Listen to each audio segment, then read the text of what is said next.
যে বলো, অবশ্যই অবশ্যই। স্যার, আমার মেয়েকে খুঁজে পাওয়া যাচ্ছে না। কবে থেকে? 3 দিন থেকে। নাম কি? মধুমিতা।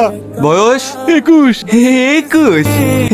মেয়ে নাগরকোটে ছিল, নাগরের সঙ্গে পালেনি তো? আপনি এসব কি বলছেন? আমার মেয়ের কারোর সাথে সম্পর্ক ছিল না। এই কত প্রত্যেক বাবা মাই বলে, আবার কিছুদিন পরে মেয়ে এও এও কোলে বাচ্চা নিয়ে ফিরে আসে। আমার মেয়ে ওরকম না স্যার, ও কল সেন্টারে কাজ করতো, প্রত্যেকদিন রাতে বাড়ি ফিরতো।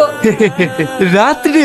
বুঝলেন শ্যামবাবু, জৈবনের জ্বালা বড় জ্বালা। এই কথা তো আর বাপ মায়ের মুখ ফুটে বলতে পারে না। আমি শিওর আপনার মেয়ে ওই নাগর সঙ্গে ভেগেছে। কিছুদিন অপেক্ষা করে দেখুন, মেয়ে আপনি ফিরে আসবে। আমরা অভিজ্ঞতা পরে থানায় এসেছি, আর আপনি নোংরা নোংরা কথা বলছেন। আপনার রাগ হচ্ছে? যান এখান থেকে।